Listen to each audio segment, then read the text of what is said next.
ओम शांति। आज 7 मई 2024 के शाकाहारी महावाक्य बाप दादा मधुबन। मीठे बाबा कहते, मीठे बच्चे, बाप से करेंटे लेनी है तो सर्विस में लगे रहो। जो बच्चे सब कुछ त्याग बाप के सर्विस में रहते हैं वही प्यारे लगते हैं, दिल पर चढ़ते हैं। आज का प्रश्न है, बच्चों को स्थायी खुशी क्यों नहीं रहती, मुख्य कारण क्या है? उत्तर देते हैं बाबा, याद के समय बुद्धि भटकती है। स्थिर बुद्धि न होने कारण खुशी नहीं रह सकते। माया के तूफान दीपकों को हैरान कर देते हैं। जब तक कर्म अकर्म नहीं बनते हैं तब तक खुशी स्थायी नहीं रह सकते हैं। इसलिए बच्चों को यही मेहनत करनी है। ओम शांति। जब ओम शांति कहते हैं तो बड़े उल्लास से कहते हैं, हम आत्मा शांत स्वरूप है।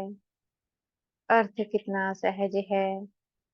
बाप भी कहेंगे ओम शांति, दादा भी कहेंगे ओम शांति। वह कहते हैं मैं परमात्मा हूँ, यह कहते हैं मैं आत्मा हूँ। तुम सब सितारे हो। सब सितारों का बाप भी चाहिए ना। गाया भी जाता है, सूर्य चांद और लकी सितारे। तुम बच्चे हो मोस्ट के लकी सितारे, उनमें भी नंबरवार है। जैसे रात को चंद्रमा निकलता है, फिर सितारों में कोई डिम होते हैं, कोई बड़े तीखे होते हैं, कोई चंद्रमा के आगे होते हैं। सितारे है ना। तुम भी ज्ञान सितारे हो। चमकता है भरकुटी के बीच में वंडरफुल सितारा। बाप कहते हैं, यह सितारे आत्माएं बड़े वंडरफुल है। एक तो इतनी छोटी बिंदी है जिसका कोई को पता नहीं है। आत्मा ही शरीर से पाठ जाती है, यह बड़ा वंडर है। तो तुम बच्चों में भी नंबरवार है। कोई कैसे बाप उनको बैठ ही याद करते हैं। जो सितारे अच्छे चमकते हैं, जो सर्विस करते हैं, उनको करेंटी मिलती जाती है। तुम्हारी बैटरी भरती जाती है। तमो प्रधान से सतो प्रधान बनने के लिए सर्च लाइट मिलती है। नंबरवार पुरुषार्थ अनुसार बाप कहते हैं, जो मेरे अर्थ सब कुछ त्याग सर्विस में लगे रहते हैं वह बहुत प्यारे लगते हैं, दिल पर भी चढ़ते हैं। बाप दिल लेने वाला है ना, दिल वाला मंदिर भी है ना। अब दिल वाला या दिल लेने वाला मंदिर?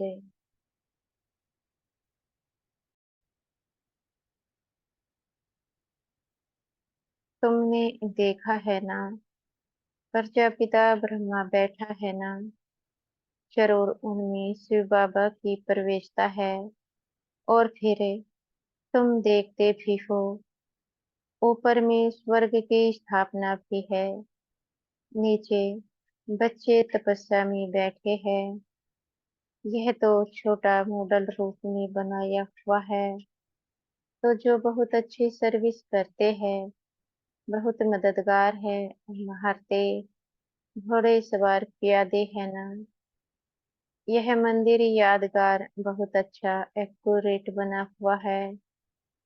तुम कहेंगे यह हमारा ही यादगार है। अभी तुमको रोशनी मिली है और कोई को भी ज्ञान का तीसरा नेत्र नहीं है। भक्ति मार्ग में तो जो मनुष्यों को सुनाते हैं सत सत्य करते जाते हैं, वास्तव में है झूठ, उसको सत्य समझते हैं। अब आप जो रोते हैं वह बैठकर तुमको रोते सुनाते हैं, जिससे तुम विश्व के मालिक बनते हो।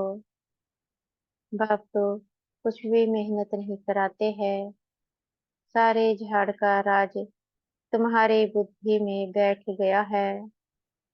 तुमको समझाते तो बहुत सहज है, परंतु टाइम क्यों लगता है?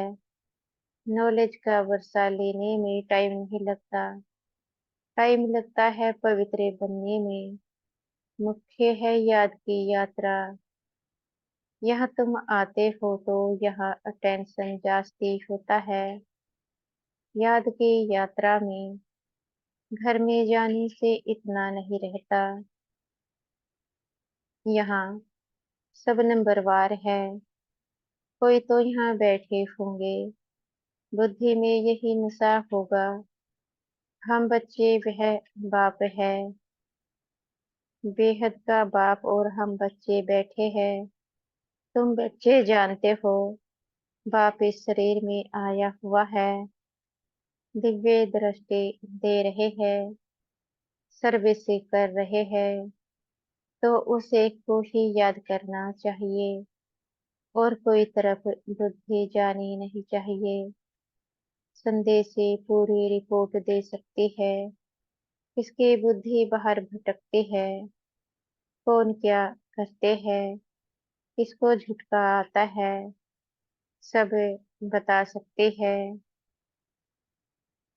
बाबा कहते हैं, जो सितारे अच्छे सर्विसेबल है, उन्हीं को ही देखता रहता हो।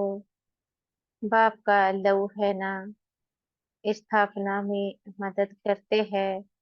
हो कल्प पहले मुसल, यह राजधानी स्थापन हो रही है, अनेक बार हुई है। यह तो ड्रामा का चक्र चलता रहता है, इसमें फिक्र की भी कोई बात नहीं रहती। बाबा के साथ है ना, तो संग का रंग लगता है, फिक्र कम होते जाते हैं। यह तो ड्रामा बना हुआ है। बाप बच्चों के लिए स्वर्ग की राजधानी ले आए हैं। सिर्फ कहते हैं, मीठे मीठे बच्चों, पतित से पावन बनने के लिए बाप को याद करो। अब जाना है स्वीट होम, जिसके लिए ही तुम भक्ति मार्ग में माथा मारते हो, परंतु एक भी जा नहीं सकते। अब बाप को याद करते रहो और स्वदर्शन चक्र फिराते रहो। अल्फ और बे, बाप को याद करो और 84 का चक्र फिराओ। आत्मा को 84 के चक्र का ज्ञान हुआ है। रचयिता और रचना के आदि मध्य अंत को कोई भी नहीं जानते हैं, तुम जानते हो। सो भी नंबरवार पुरुषार्थ अनुसार सुबह को उठकर तुम बुद्धि में यही रखो, अब हमने 84 का चक्र पूरा किया है, अब वापस जाना है, इसलिए अब आपको याद करना है, तो तुम चक्रवर्ती बनेंगे। यह तो सहज है ना, परंतु माया तुमको भुला देती है। माया के तूफान है ना, वही दीपकों को हैरान कर देते हैं। माया बड़ी दुस्तर है, इतनी शक्ति है जो बच्चों को भुला देती है। वह खुशी स्थायी नहीं रहती है। तुम बाप को याद करने बैठते हो, बैठे बैठे बुद्धि और तरफ चली जाती है। यह सब है गुप्त बातें, कितनी भी कोशिश करेंगे परंतु याद कर नहीं सकेंगे।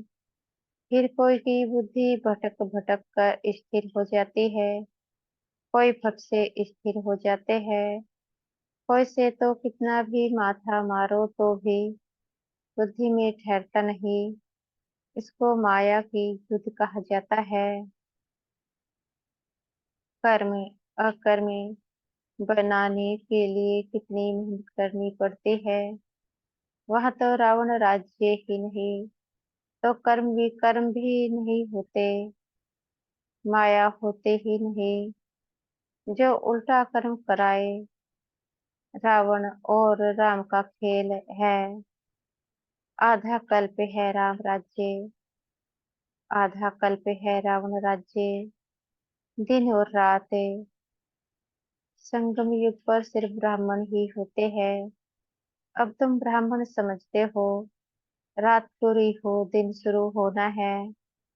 वह शूद्र वर्ण वाले थोड़े ही समझते हैं। बाबा कहते हैं, मनुष्य तो बहुत आवाज से भक्ति आदि के गीत गाते हैं। तुमको तो जाना है आवाज से परे।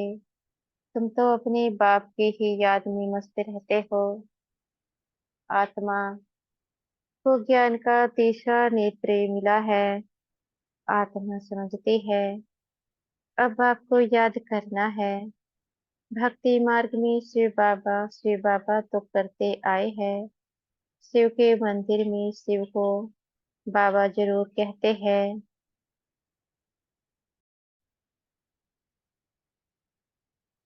ज्ञान कुछ भी नहीं, अब तुमको ज्ञान मिला है। यह शिव बाबा है, उनका यह चित्र है।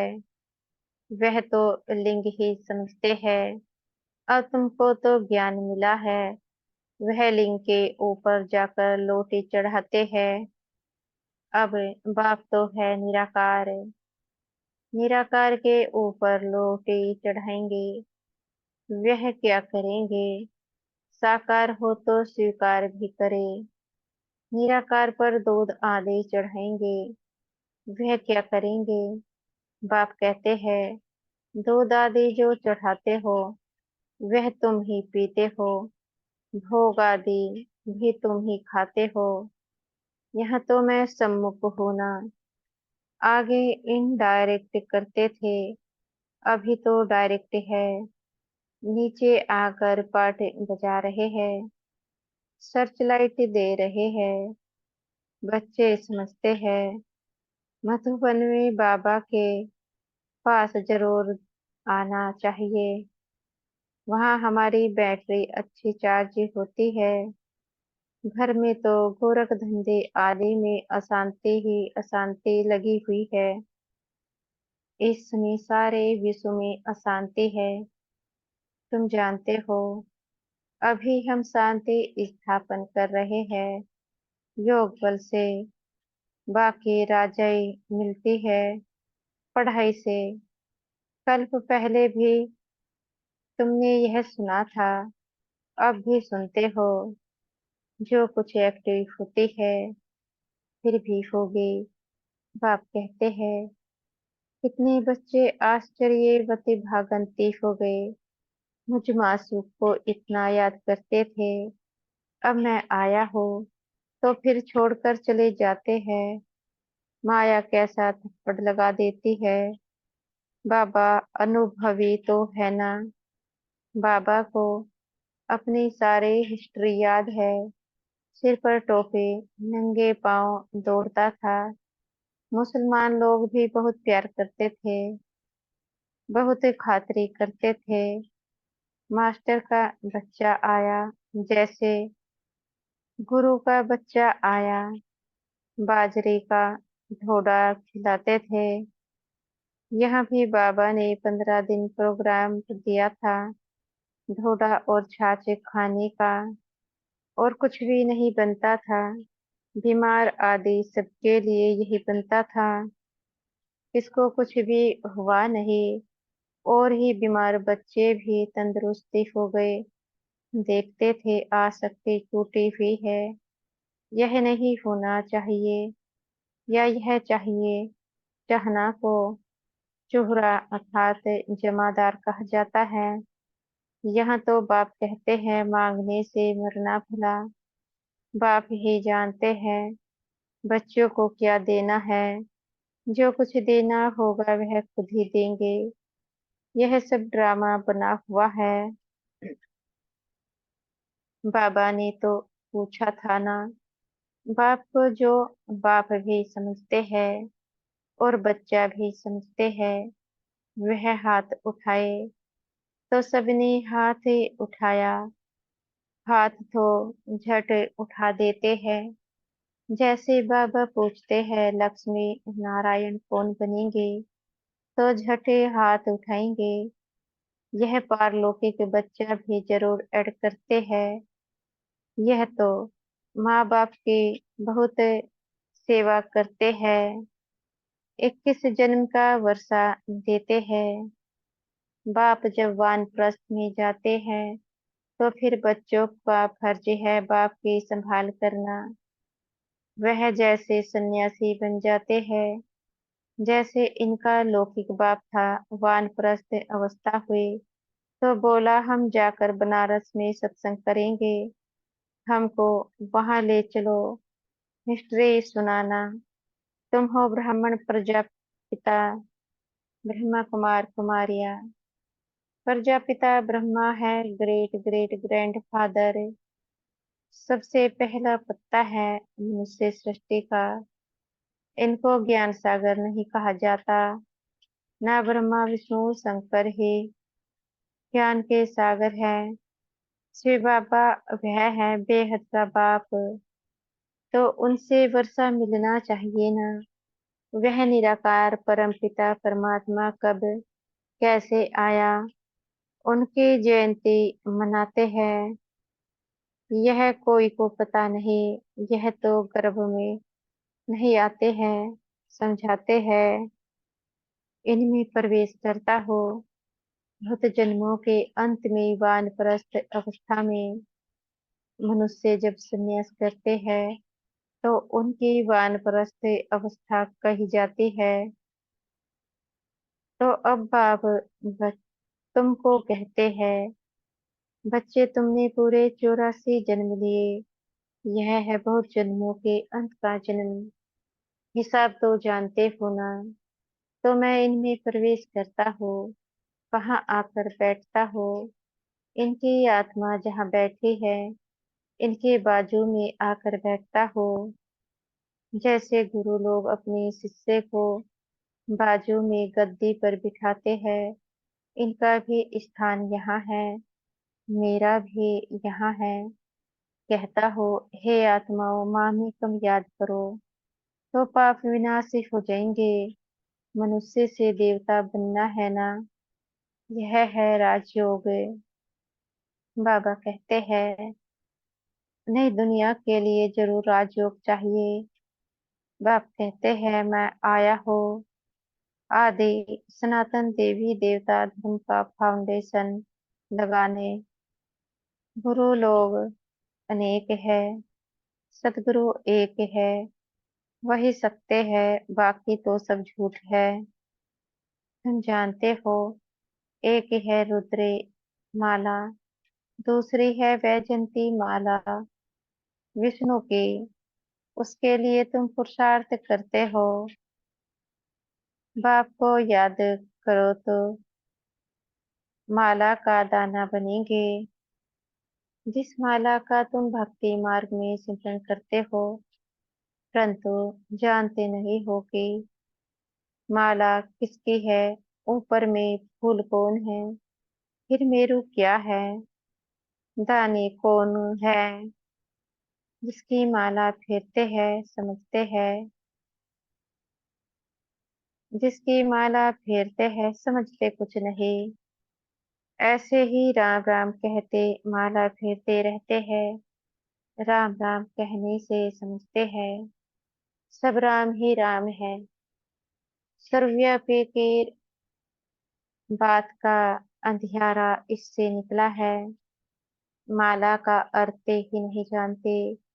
कोई कहते सो माला फेरो, इतनी माला फेरो। बाप तो अनुभवी है ना। 12 गुरु किए, 12 का अनुभव लिया। ऐसे भी बहुत होते हैं, अपना गुरु होते भी फिर औरों के पास जाते हैं कि कुछ अनुभव मिल जाए। माला आदि फेरते हैं, है बिल्कुल अंधश्रद्धा। माला पूरी कर फूल को नमस्कार करते हैं। शिव बाबा फूल है ना, माला के दानी तुम अनन्य बच्चे बनते हो।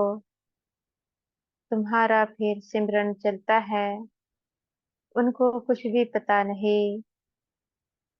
वह तो कोई राम कहते, कोई श्री कृष्ण को याद करते।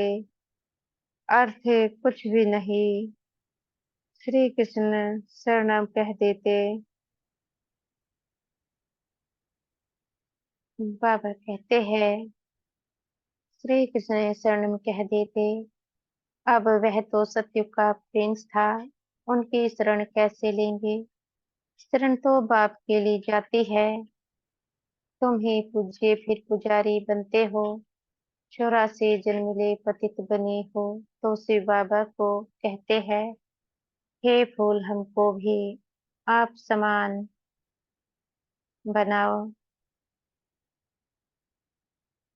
अच्छा, मीठे मीठे सिखिलदे बच्चों प्रति माता पिता बाप दादा का याद प्यार और गुड मॉर्निंग। रूहानी बाप की रूहानी बच्चों को नमस्ते।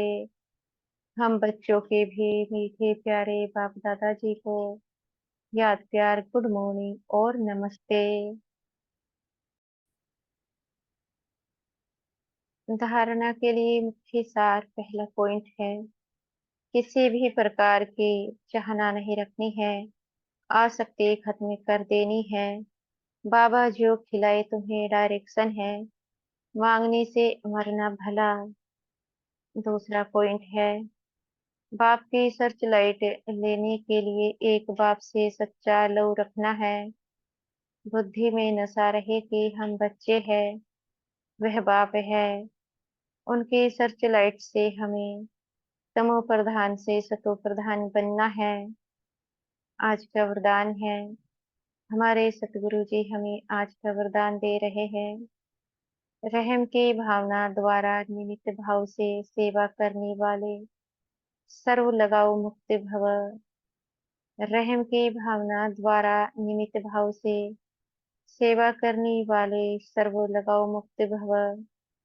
वर्तमान समय जब सभी आत्माएं थककर निराश हो मर्सी मांगती है, तो आप दाता के बच्चे अपने भाई बहनों पर रहमदिल बनो। कोई कितना भी बुरा हो, उसके प्रति भी रहम की भावना हो तो कभी घृणा ईर्ष्या व क्रोध की भावना नहीं आएगी। रहम की भावना सहज निमित्त भाव इमर्ज कर देती है। लगाव से रहम नहीं, लेकिन सच्चा रहम लगाव मुक्त बना देता है, क्योंकि उसमें देहभान नहीं होता। आज का स्लोगन है, दूसरों को सहयोग देना ही स्वयं के खाते जमा करना है। दूसरों को सहयोग देना ही स्वयं के खाते जमा करना है। अच्छा, ओम शांति।